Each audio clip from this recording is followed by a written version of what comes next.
We got tons of stuff. It's yours. Just so y'all know.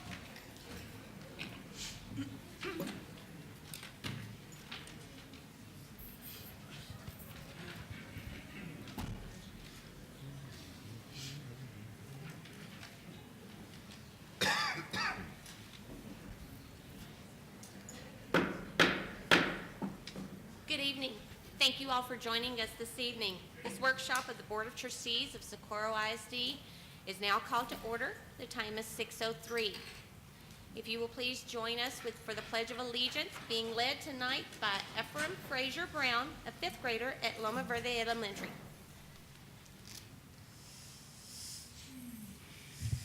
I pledge allegiance to the flag of the United States of America and to the republic for which it stands, one nation, under God, indivisible, with liberty and justice for all. Thank you, Ephraim. We will continue with agenda item number 3, Board Honors. Mr. Escobar. Good evening, Vice President Nakana, members of the board, and Superintendent Dr. Espinosa. My name is Daniel Escobar, Chief Communications Officer for the district, and it is my pleasure to introduce tonight's recognitions. If you'll please step down to receive our honorees.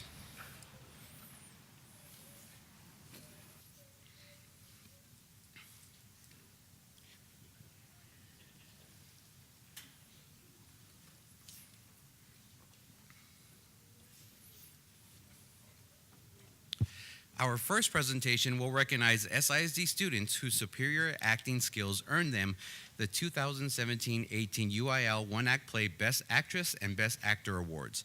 The One Act Play contest fosters an appreciation of quality theater and encourages a competitive artistic spirit with friendly rivalry among students and schools. SISD actors demonstrated great stage mechanics and powerful performances. Congratulations to the following students and their directors. From Eastlake High School, Michelle Kegel.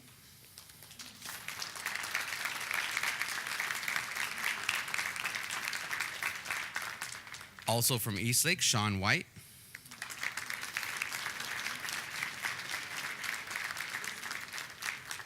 Their directors are Ebony Gamboa.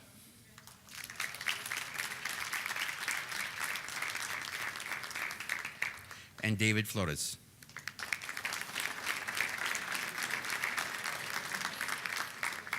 From Montwood High School, Elijah Garcia.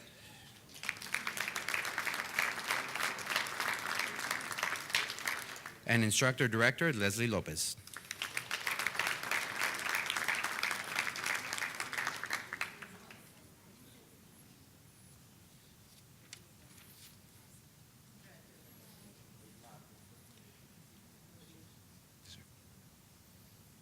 If we can have you all please return to the front for a photo. And just a quick note that the photos taken by our district photographer, Mr. Largo, will be posted on the district website. There's a camera icon on the bottom right-hand corner of the website where our SmugMug account links all of these photos for free high-resolution download. And it's also his birthday.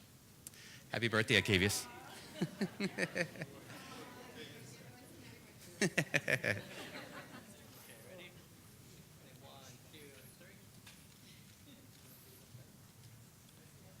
Congratulations once again.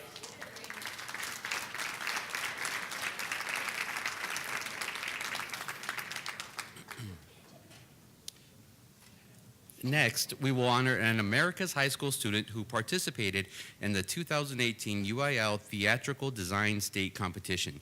The young artist was one of only 34 students to qualify for the state contest. His unique design allowed the actors to use his one costume design in 2 different plays. He was recognized for his artistic quality, professionalism, and presentation. From America's High School, congratulations to Jaime Martinez.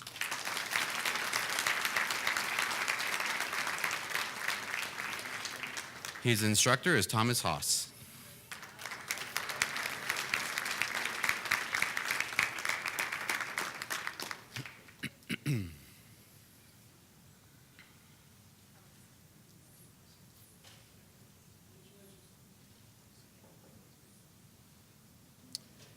have you please return to the front for a photo.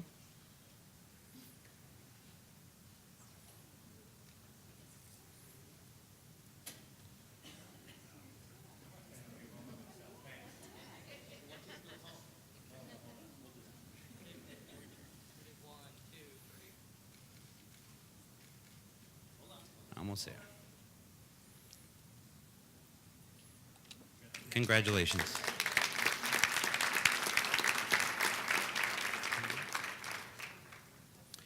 Our next recognition is for 3 SISD robotics teams that were named regional champions of the West Texas area and advanced to national and international competitions.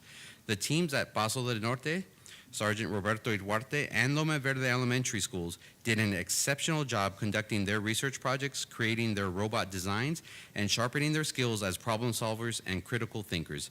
The teams will be introduced by campus. From Paso del Norte School, congratulations to Team Fancy Pants.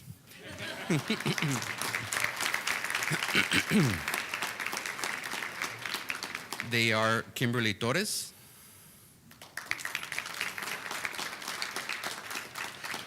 Yaritza Garcia, Devin Rubio, Jason Chandler, Adrian Marcias, Tyler Sterville. Their coaches are Amanda Rubio and Ray Rodriguez.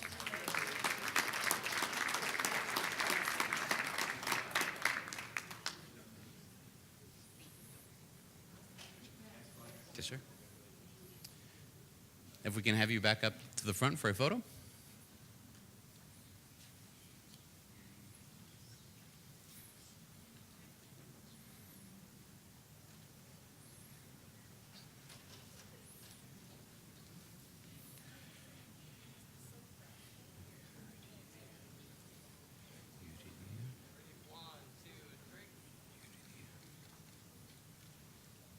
Keep smiling and looking straight ahead.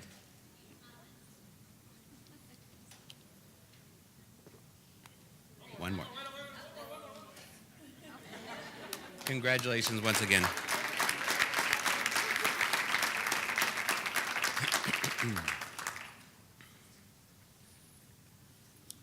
From Duarte Elementary, congratulations to the Robotic Knights.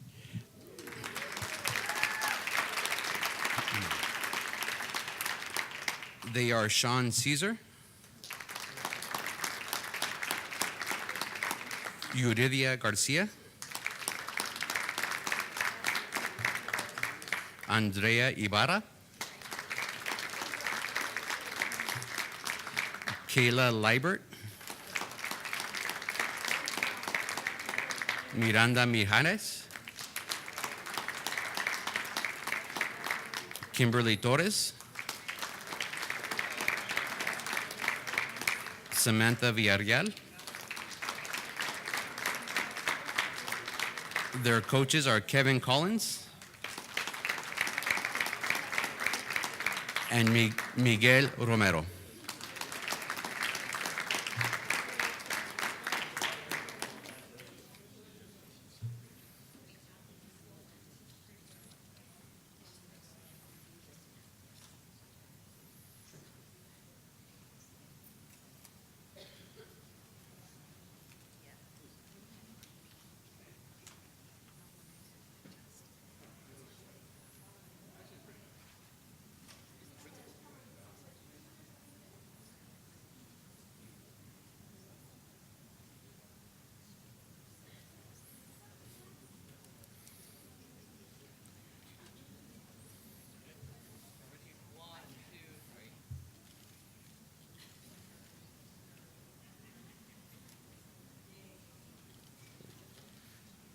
Congratulations once again.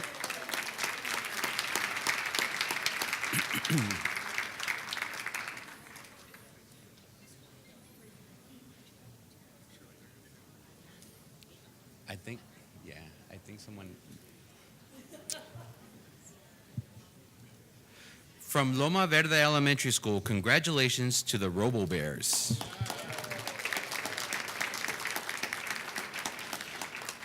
They are Sofia Arellano,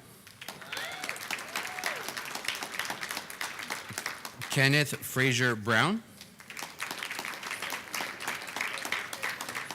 Mauricio Muñoz, Isabela Navarro, Madison Parra, Ryan Parra, Claire Quinata, Vianney Ramos, Maya Ruiz, Avram Rivas, and their coaches are Raymond Barraza and Carolyn Del Rio.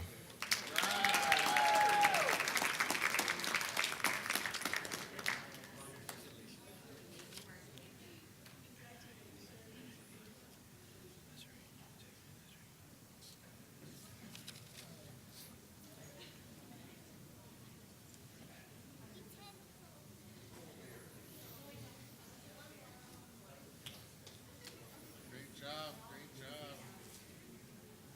Wonderful job.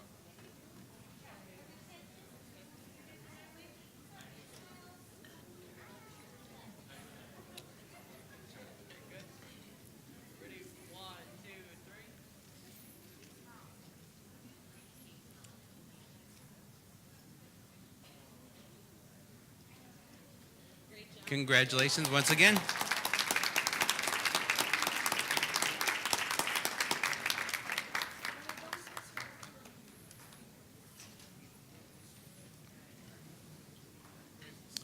Our next honor is for a group of Montwood High School students who won the Recycle Right El Paso PSA video contest. The students filmed 2 creative public service announcements that educated community members on which materials should be recycled and which should be thrown in the trash. Congratulations to our Recycle Right El Paso winners, again from Montwood High School. Unfortunately, the students are working on other projects, weren't able to be here. However, representing them is their teacher and instructor, Mr. Marvin Hanley.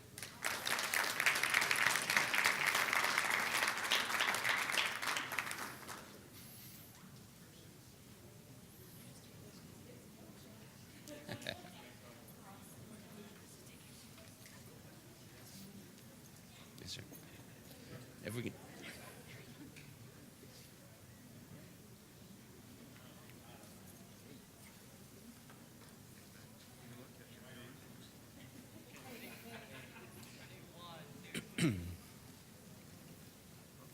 You done?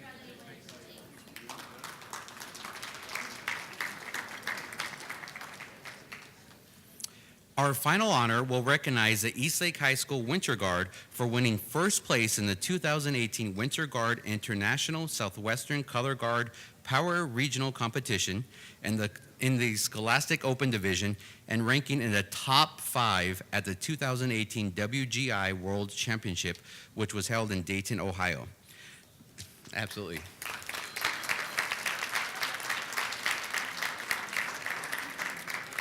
The team showed energy, skill, and talent at the world competition where more than 60 teams, some from as far away as the Netherlands, competed. Congratulations to the Falcon Winter Guard on another incredible season. They are Andrea Acosta Legarete, Emily Ariola, Nathan Ariola, Sofia Coral, Saraí Dominguez, Leslie Frescas, Meredith Gallegos, Anailí Garcia, Carla Gaitan, Brianna Gonzalez, Salma Hernandez, Brandy Jaques, Tiffany Lazarine, Itali Mendoza, Victoria Mendoza, Daniela Mesa, Taylor Martin, Amber Nakeda, Ruby Ochoa, Sapphire Ochoa, Savannah Pedregon, Jordan Perez, Leslie Rubalcaba,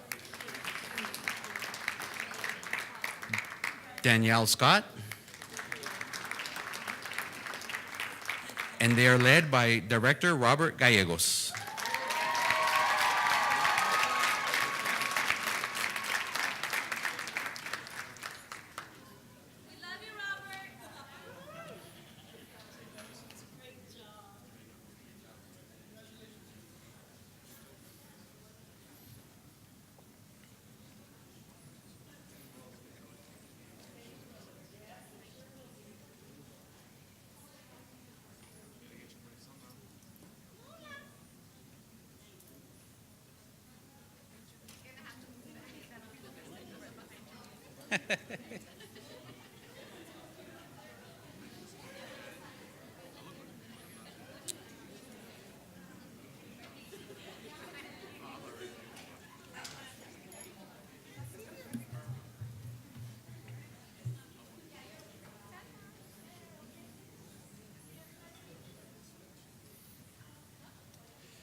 All right, if everybody will just look straight at Mr. Largo, straight forward, say cheese, and hold the pose. 1, 2, 3.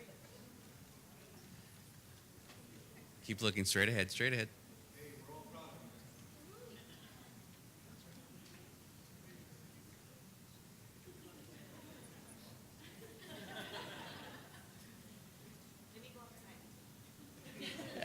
That's right.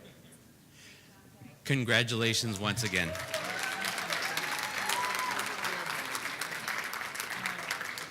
And that concludes our recognitions for this evening. Thank you.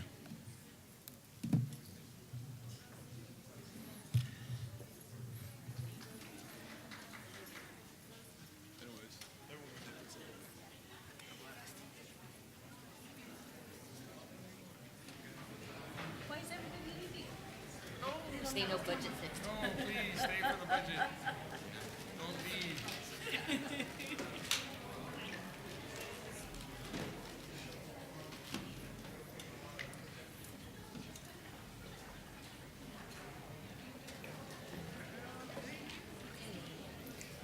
Budget workshop, but I have 2 speakers, Where's the ticket?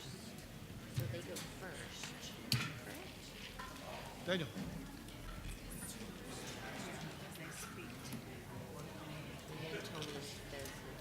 Hey, where's the ticket?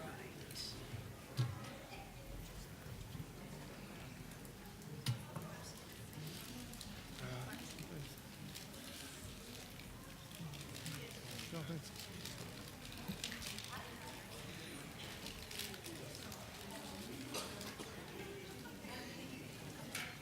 Oh, is that a budget problem, Mr. Ressa?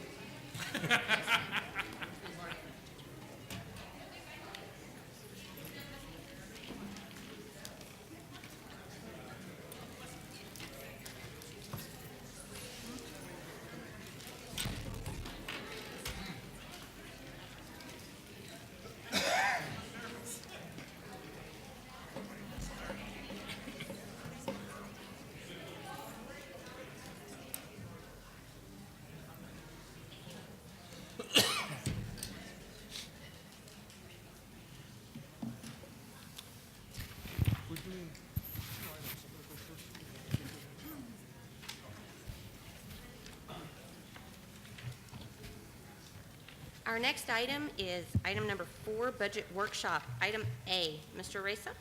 Yes, Vice President Nájera, Dr. Espinosa, members of the board. Today, we'll continue working with respect to our budget for fiscal year 2018-19. What we'll do is on here, we'll talk about an update on the Texas Commission on Public Finance. We'll provide you some information of the updates that we made with respect to our revenues. And we'll look at and review the budget for the general fund, the child nutrition program, and debt service. We'll also ask for some consideration to approve the Title I budgets in June. At that point, we'll take a break, and then we'll start another presentation with respect to the compensation proposal at that point. And we'll review the June 5th budget workshop agenda. So with respect to the Commission on Public School Finance, as I informed the board previously, this is charged with developing and making recommendations to improve the current public school finance system. So this commission has met approximately about 7 times since the beginning of the year. They certainly have heard presentations concerning policy and issues with respect to tax policies from national tax experts. These issues have included the pros and cons of property tax systems, the franchise taxes, and other taxing structures. There's also received presentations from the Texas Education Agency experts with respect to the various funding elements of the Foundation School Program and other state programs. They've received presentations on early childhood education from various interest groups, as well as classroom efficiencies and the early college campuses and other subject matter. So they're charged with making recommendations to the legislature, so their intent is to make those recommendations certainly by the end of the summer and into the fall. So we'll see what they have to present at that time and those recommendations. So with respect to our revenue assumptions, we did receive our preliminary values from the Central Appraisal District. Now, previously, I budgeted a 5.05% increase. So those values came in higher than what I anticipated. So what we do is there's going to be a drop-off from these values till July when we get our certified values. Historically, for the last 5 years, that drop-off has been about 2.85%. However, this year is a recertification year. There are going to be a lot more taxpayers who are going to be getting the opportunity to certainly contest their property valuation. So the Central Appraisal District certainly warns taxing entities, be careful on what you estimate. Usually there's a bigger drop-off than what's anticipated. So I projected a 4% decrease from preliminary values to what we think are going to be our certified values. And when you do that, I get an amount, a taxable value of $9.6 billion. So that's an increase of 6.36%. So when you couple that, plus we've adjusted our TRS on behalf revenue to match our budgeted expenditures. Also, with respect to our interest earnings, we budget about $635,000 for this year. We project we'll earn about almost $1 million this year. Now, the Fed is expected to increase rates in June and probably one more time this calendar year, and the projection is they'll probably raise rates about 3 times next calendar year, 2019. Having said that, I went ahead and reviewed it, and I feel comfortable in increasing our budget for interest earnings of about $1.385 billion. We've also increased our impact aid. So having said that, we've increased our revenue estimates by $2.1 million from what I presented back on April the 24th. With respect to our budget, we reviewed our budget. There was some duplication efforts with respect to stipends, so we've eliminated that amount. It was about $200,000. We've added several positions, and then we've adjusted our TRS on behalf because of growth. So what we have here are the budget drivers. I'm not going to go over this. I will go over this when we have the public hearing in June to discuss the adoption of the budget. So just be advised, I will go over every single one of these items, but I've already discussed that with you. There's no changes from other than what I've already told you. So currently, our proposed budget with respect to revenues is $374.9 million. As I mentioned, there's an increase there in current year levy in the earnings for temporary investments. Also, there's a slight increase there with respect to impact aid. So it's about a $10.7 million over our current amended budget for revenues. With respect to our current proposed budget, it's kind of similar to last year. Last time we met a little bit lower. It's $384.0 million. It's about $1 million less. Again, current year we've rolled over some amounts, and that's why the amended budget has certain increases or certain line items that are higher than the proposed budget. So this is certainly our revenue with respect to our child nutrition program. I'm not going to burden you with that. We've already discussed that. This is the expenses. This is the debt service. And so this is our proposed budget. This is how we're going to, this is the capital outlay budget. And as you'll see, there's more currently than last year. There's always adjustments that are made during the year. Last year, we rolled over some amounts. So bottom line, even though there's a decrease of $2.9 million, historically, we kind of, on the capital outlay items, unless there's certain initiatives, we kind of budget a certain amount, and throughout the year, there might be some amendments or some funds that are rolled over for contracts, either on the operations side or on the technology side, that get rolled over into technology, so to speak. So this is our proposed budget that the board's going to be adopting in June. So you have the general fund of $384 million, our child nutrition of $29.9 million, debt service of $56.8. So the total budget that the board will adopt is $470,904,224. Now, as we adopt this budget, we will ask for you to consider certain things, and this is important. The next item we're going to talk about is compensation, but it's important for us to mention to the board. In fact, it's imperative that we mention to the board is that there is a growth of charter schools that will be occurring within our district boundaries, and it is something that we have to be cognizant of. We can't not make that. We got to realize that there's going to be charter schools coming into our district, and as they grow, they take away students from our students, and we lose funding. That is a new reality that we have to face, and we have to look at that. Two is the fact that we have to build out our bond projects that was approved by the voters in 2017. So we've got 3 schools that we've got to staff. We've got certainly 15 multi-purpose rooms that we certainly have to have the property insurance and the utilities for. We got certainly a new SAC and so forth. So these are programs, these are projects that are going to be constructed, and we have certainly the construction funds, and we want to thank the public for that. But we got to make sure that we have the funding in the future in our operating budget to staff these schools and to be able to provide for the property insurance as well as provide the utilities for it. So we want to make sure that we keep that in mind for the future. One more thing that we're going to request is that in the June board meeting under the consent agenda items under amendments, we usually give you the end of year amendments, budget amendments for that fiscal year.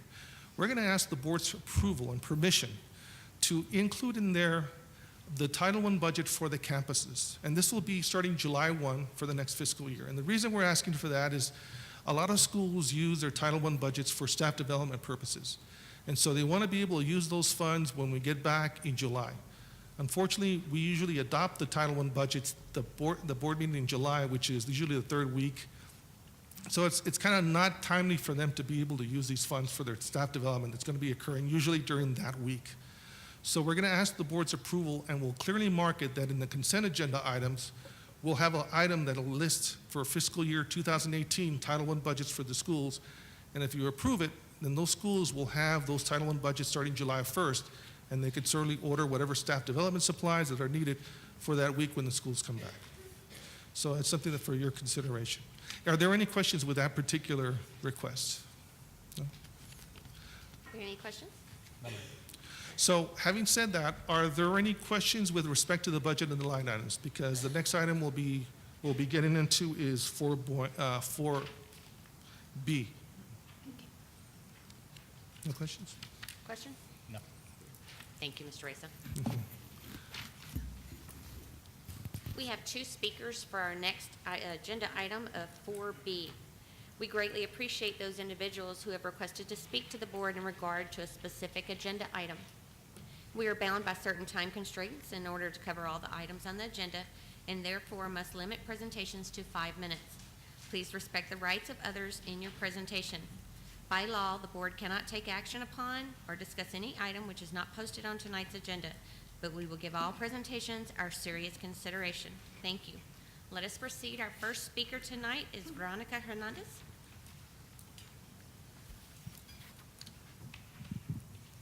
Good evening, Vice President Nájera, Dr. Espinosa, and members of the board. I am Veronica Hernandez, President of the Socorro American Federation of Teachers. I am here tonight to make our salary proposal on behalf of our members. Socorro AFT has done a fiscal analysis on SISD budget and is confident that the district has the ability to offer our employees a 3% across-the-board salary increase for all employees and inclusive of a step for employees paid on the teacher and counselor scale, plus a one-time $1,500 holiday bonus. Our district remains in generally good financial position. Though some challenges have arisen, revenues are increasing annually. Though the rate of increase slowed in 2017, SISD still has a very high general fund balance, even for Texas, where school district fund balances are typically high. Conservative budgeting practices indicate that a 2018-19 budget deficit is unlikely. The National Employer Cost Index for public schools and the Regional Consumer Price Index exceed the 1.5% increase that SISD is proposing. That, plus a 5% growth tax rate, the under-projecting of enrollment, and the 7% increase in local revenues are sure indicators that our proposal is possible. We have to take care of the basics, investing in and supporting our students, their educators, our support personnel, and their schools. Our district prides itself in being a team, Team SISD. As such, our teachers and school employees work hard to pass our bond and to participate on our Stand and Deliver campaign. It is time for you to stand and deliver for our employees. Teachers, employees are frustrated, maybe even sick and tired. You've watched fed-up teachers in West Virginia, Oklahoma, Colorado, and Kentucky walk out to say they won't stand for low pay and underfunded schools anymore. And you know that they are underpaid. Even as good as our health care cost here in SISD, it is still eating salary increases that our employees get. You know that our schools aren't adequately or equitably funded, but you have the capacity and the opportunity to make a difference here in SISD. Please show our employees how much you value them and that their work matters. Thank you. Thank you, Ms. Hernandez. Our next speaker is Tommy Hill.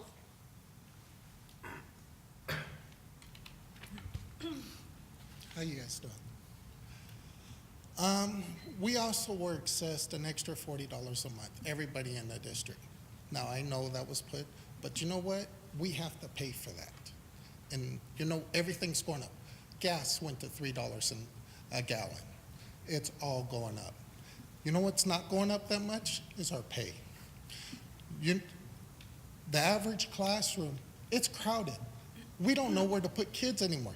We got an elementary. You know what's going to happen in elementary? It's going to be crowded just like that. I'll bet anybody up there. Have you driven around Pebble Hills High School?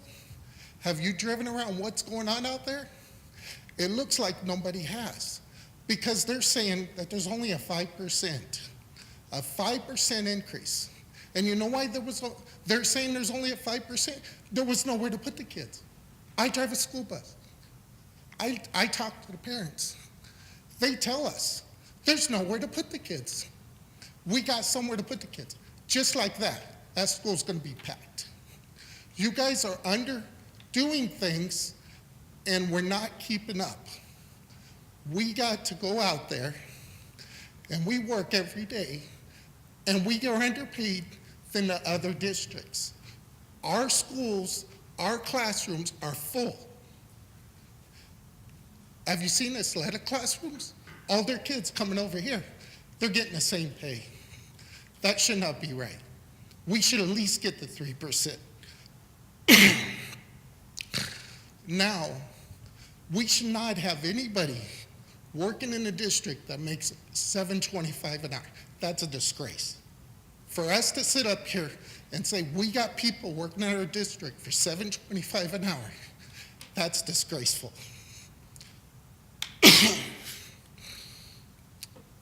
Now, I wish you guys would reconsider, at least give us the 3%, $1,500 holiday.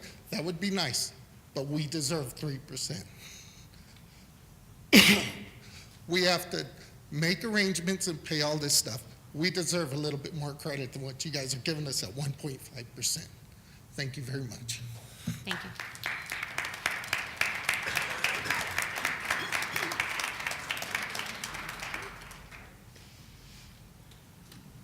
Mr. Reza, item 4AB. Yes, ma'am. So with respect to the pay structure, the increases at various percentages rates, this is requested certainly by the board president. So what you have there is a 1.5% increase. That's $3.9 million that we're impacting our budget. So that would be an increase of $809 for teachers, nurses, librarians, inclusive of the STEP. It's important to keep in mind that at that rate, we have a projected deficit of $9,064,000. And you'd have a starting pay rate of $48,778 for teachers. Now, the question last time we met was, what was the impact for the budget without salaries? Just the fringes, would it be increased by $179,541 for 1.5%? With respect to 2%, you're looking at an impact of $5.2 million.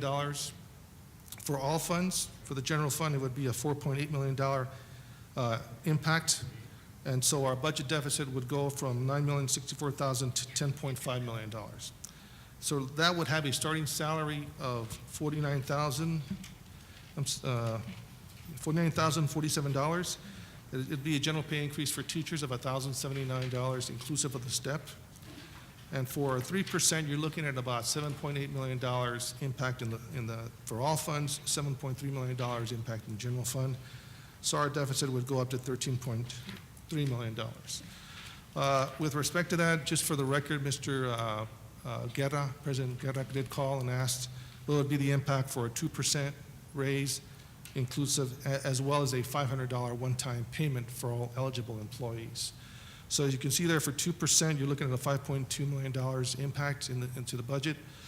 A $500 one-time payment to eligible employees, when you're looking at about 6,000 employees, you're looking at about a $3 million additional impact.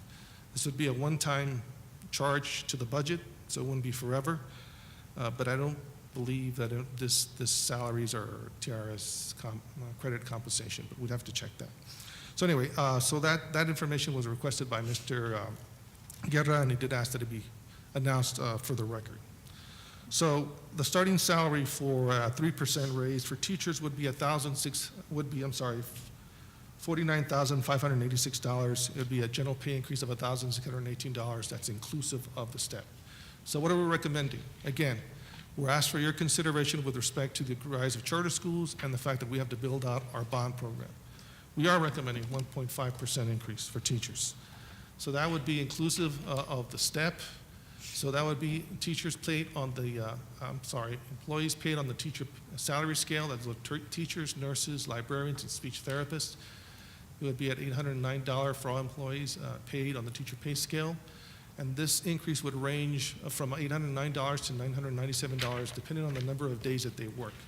Our OTC instructors have a $226 day contract. So entry-level pay would be $48,770 for bachelors, $51,270 for masters, and $52,770 for a doctorate. With respect to that, we're also proposing for a counselor salary scale would also be 1.5%. So counselor entry salary, certainly we'd have that $4 counselor differential. So starting pay would be $52,026. That would be $809 for counselors and diagnosticians paid off the counselor scale. We have that extended, and it'd go up to certainly $917 for a 212-day schedule. Compensation for all their families, again, would be 1.5% midpoint increase off the respective scale for paraprofessionals, auxiliaries, technology, and administrative employees. So that's going to be our recommendation that we have. With respect to the budget workshop that we're going to have on the 5th, I do want to mention that on next Tuesday at the regular scheduled board meeting is when the board takes action with respect to compensation. We'll make a recommendation, and from there the board can either decide to approve, amend, and so forth, but we have to approve the compensation so that with respect to on June 5th, we can present to the board the budget, which is inclusive of whatever the boards decide and approve with respect to compensation. So we'll also give you any revenue estimates that we might have done at that point. We'll provide you any updated budget actions. We'll also provide to you the proposed budget in the general fund, the Child Nutrition and Debt Service, for adopting the regular board meeting in June. And then we'll also provide a copy of the proposed tax rates for 2018-19 and the projected impact for our residents at Socorro ISD. As I mentioned before, we're not going to raise the tax rate for maintenance on operations, but because of the bond election, we will increase the interest and sinking fund tax rate. And again, when you approve that tax rate, you're simply ratifying what the voters of this district have already approved via a bond election. Are there any questions with respect to this presentation? Ms. Nahara. Mr. Ayub? Mr. Rosa, in the past, sometimes we've also gotten a comparison, at least the big three school districts locally on the teacher salary. Could you add that to our, Yes, sir. our next meeting? Yes, sir. And I know El Paso ISD has announced they're going to get 1.1. I don't know, we could look at that before and after or whatever, but can we get a little bit of a comparison there to get a feel for where we are Yes, sir. locally? We will certainly do that, and we'll certainly also endeavor to give you their contribution with respect to healthcare. I think it's important to keep that in mind, that they really work in tandem. Thank you. We'll get you that information, sir. And we'll see if we can get it presented to you maybe in the Friday packet, Perfect. so that you'll have some information to discuss over the weekend, among you, so you can consider. Thank you. Are there other questions? Mr. Reza, you have our proposed salary scale for the 1.5%. Yes, Could ma'am. we also see at the 2% for our counselor, staff, and additional staff? Yes, ma'am. We'll get you that information. Okay, and so we'll be receiving information on our healthcare cost, So, Mr. whatever information we get for the other two big school districts, or maybe Yes. we get Clint, Right. and as for what they're considering proposing with respect to compensation. Okay, And then also the 2% pay scale. The numbers teachers. for the- Yes, ma'am. perfect. Thank you. Are there any other questions? Okay. Thank you. Thank you, Mr. Reza. Thank you.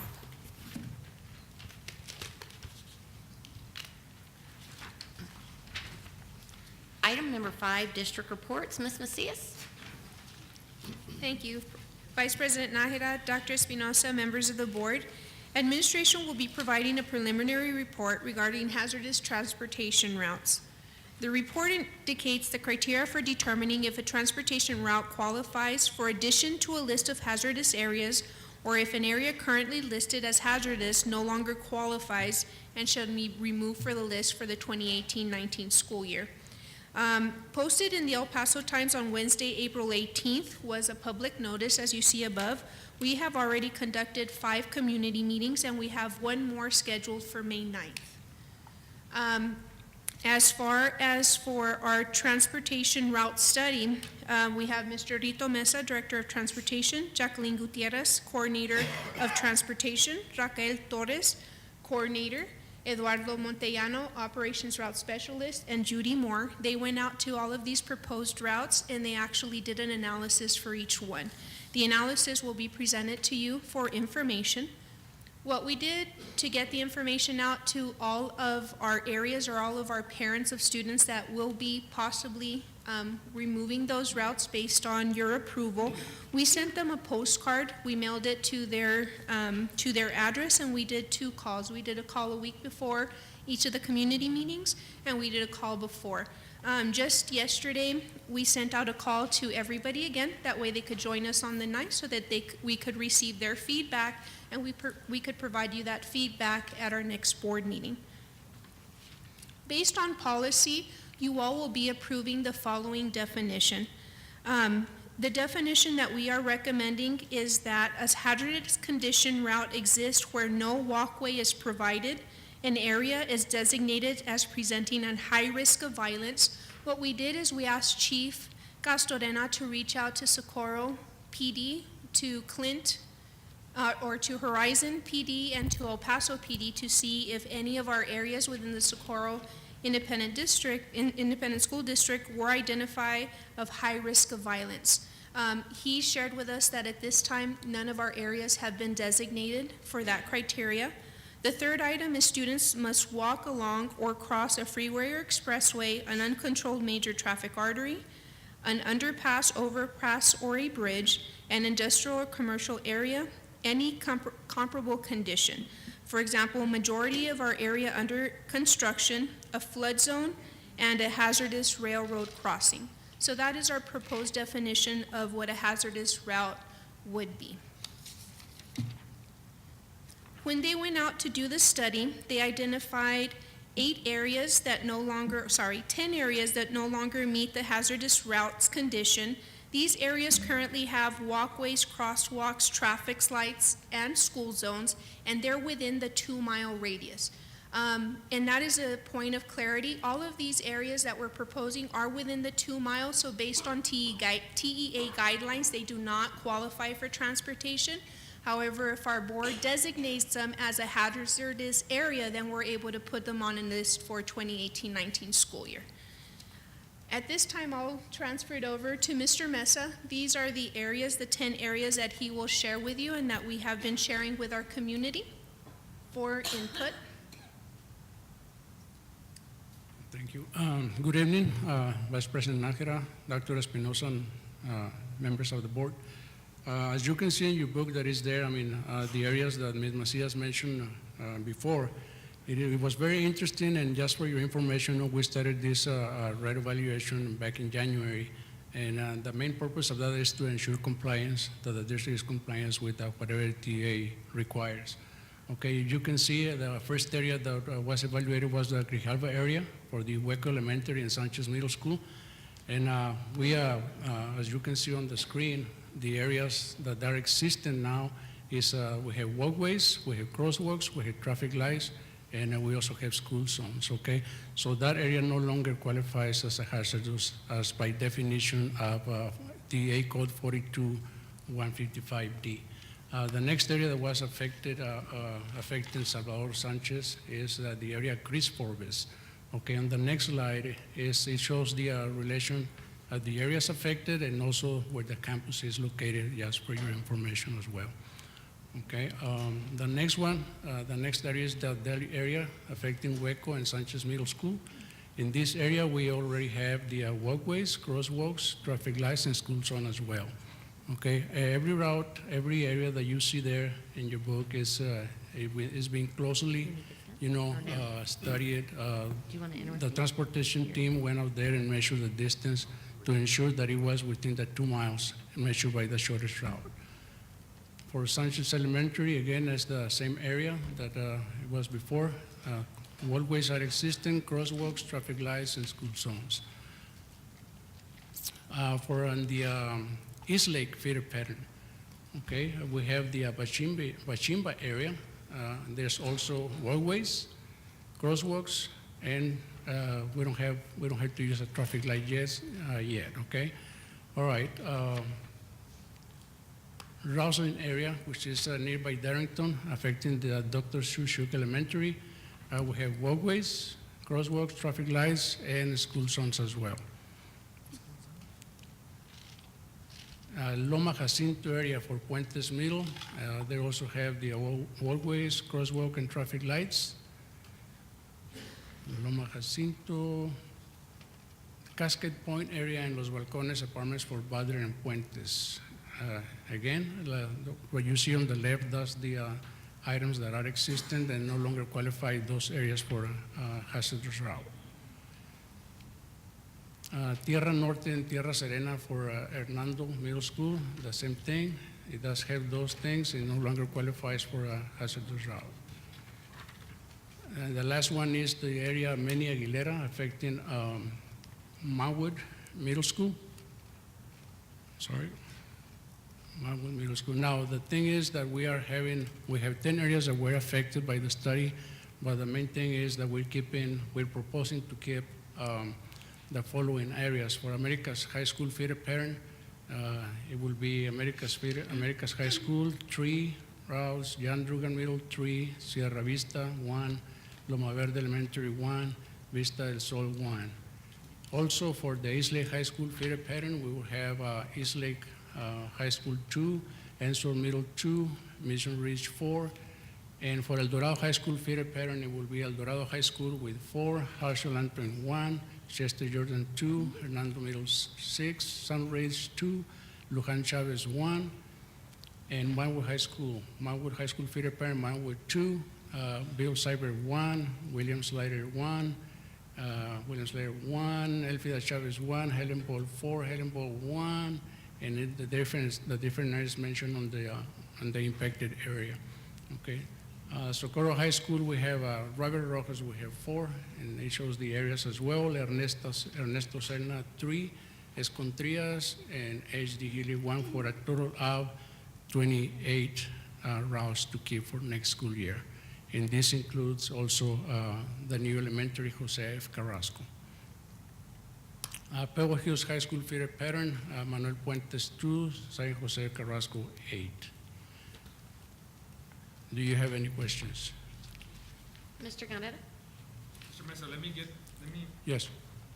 correct me if I'm wrong. So the pictures that you were showing us, these are now places that are not gonna be getting, or not, won't be receiving bus. Yes, that's what we are proposing, yes. And that's basically to ensure compliance. So what you're telling me is that if they don't cross a major street, then they lose it. And that's why we have the crossway and crosswalk and cross guards as well. Mr. Mesa, you gotta understand, I said at least 75% of these places are in my district. And I'm gonna have a lot of unhappy parents next year. And to me, it's, we're not the most well off of the districts here. A lot of these parents depend on those buses to take their kids because a lot of them don't have the transportation.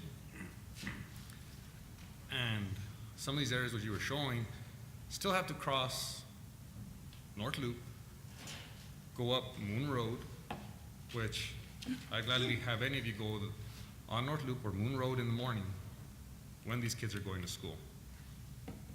Yes, sir. It's packed. Yes, sir, I understand. Especially Moon Road, that it's only a 2-lane. Mhm.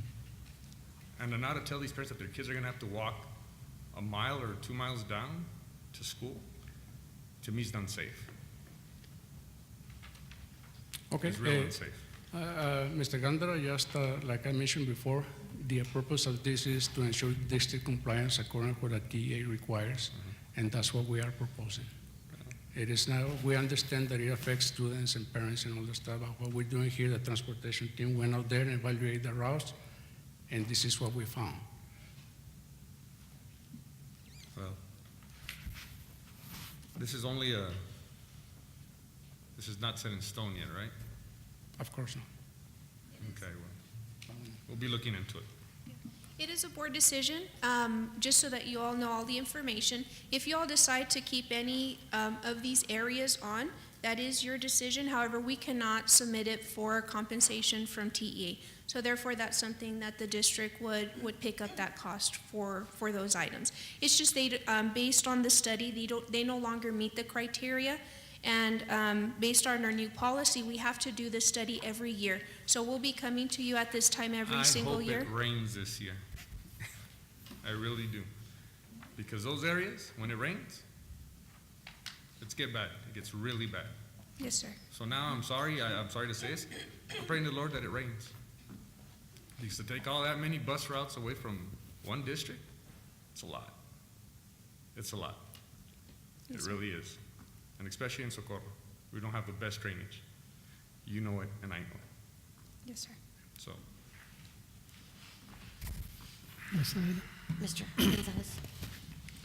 If we go with this plan and eliminate those routes, does that mean that we're going to have unused buses sitting out there?